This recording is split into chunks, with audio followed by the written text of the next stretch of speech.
Hi, so I'm joined by Tim Mutimer, the CEO of Banijay Rights today. Tim, it's been a busy few months, I think that's fair to say. A new name, a new stand, as we can see. Tell us about what's been going on. Yeah, well, we kind of decided ourselves that we wanted to change and become Banijay Rights. I think, we're working with the Banijay Group, lots of Banijay companies. It just felt odd to call ourselves Zodiac. So new name, but same team. The catalogue is expanding. I think one of the good things about being in the Banijay Group is that they've got much deeper pockets than we're used to. So they're really supportive when we want to invest.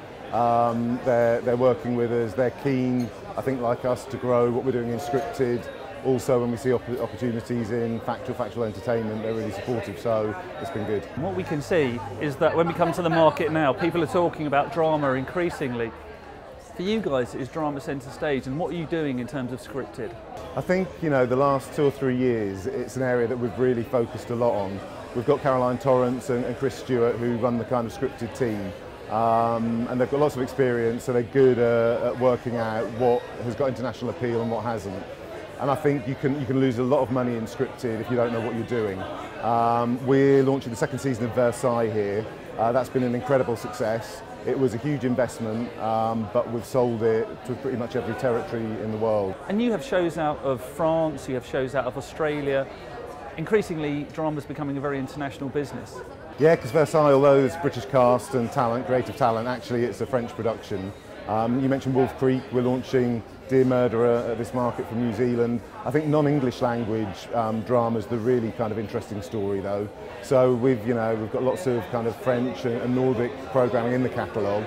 And I think English-speaking territories that once upon a time they would have been kind of niche, maybe one a year. Those programmes are working and they're getting onto bigger channels the whole time. The other thing I think is that in some markets like Italy, something like The Disappearance, which is a French drama, that's sold into prime time on Canale 5, the biggest commercial channel in Italy. Not many British dramas do that, so not necessarily niche. And does that mean you can now sell non-English language shows into English-speaking markets? Oh yeah, it happens all the time. I mean, there are lots of people buying non-English language in the UK, in the US, in Australia. We're not talking about one platform. RTE in Ireland as well, they've got a slot. It's kind of, the whole world has seen that great storytelling audiences come to, and that's what the development in on-demand services has done. You find that audiences can find content that once upon a time they wouldn't have been able to find, and there's a real appetite for it. And you mentioned the streaming services. The advent of on-demand and SVOD must really have opened up the opportunities for what you guys can do. Yeah, I mean, increasingly the kind of breakdown of business that we do, I think on-demand services are the ones that are growing fastest. And you see markets like America where the kind of British content, French content that they're willing to look at and to acquire has always been quite limited. The opportunities now are growing exponentially. It's a real opportunity for us. And of course, for Banijay Rights, it's more than just scripted, although you have a lot in that respect. What are you doing in terms of unscripted? What were the real big pushes for you guys this market? Well, I guess formats are in Banijay's DNA, and we're launching 10 new formats at this market. Something like The Bravest, which is a Danish show, did kind of 40% above the channel average, even more if you look at the 16 to 24 demo, so a good young one. That did incredibly well Denmark. It's already aired in Sweden. We've got a hub in Malta, so we're hoping that we're going to attract a lot of other broadcasters to produce it there. And when we speak to broadcasters about formats and entertainment, something we hear increasingly is a desire for authenticity, for shows that feel perhaps slightly less formatted. Is that something that you and the team see when you're speaking to people? Yeah, I mean, one of the stalwarts of the catalogue, Best Singers, I think is one of the most authentic shows that we've got. And that's a show that performs incredibly well in Germany, in Scandinavia, in Benelux. And it's a combination of upcoming artists and like the real superstars of a territory who come together and perform each other's songs. And because they're all artists and singers together, they open up, they tell stories. Songs are often written about personal things. So that is a truly authentic format that I think does incredibly well.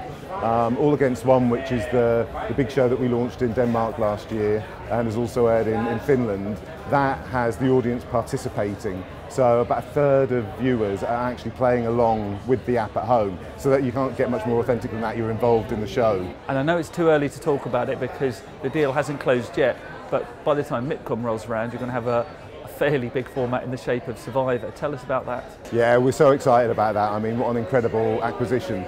Our production companies produce it in France and in Italy, so we've got really kind of strong expertise there, and the sales team are kind of overjoyed. It's great. It's something that will really put a stamp on our catalogue, I think. It's great news.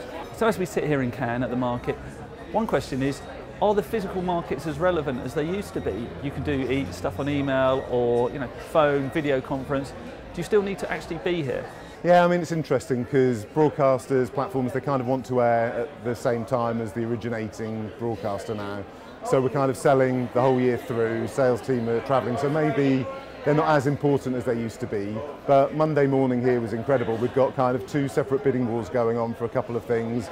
And I think the fact that people were here at the market meant that they knew they had to get things closed quickly. They wanted to know how much money they've got left to spend with everyone else. So there still is a bit of a buzz to a market, and it's just a good discipline as well. Twice a year we come down here and we get our act together, and we know what the key priorities are, so it's quite useful for that. Tim, it's been fantastic to hear about your new shows and to do it from your new stand, so thanks for your time and telling us about Banijay Rights. Great, thank you.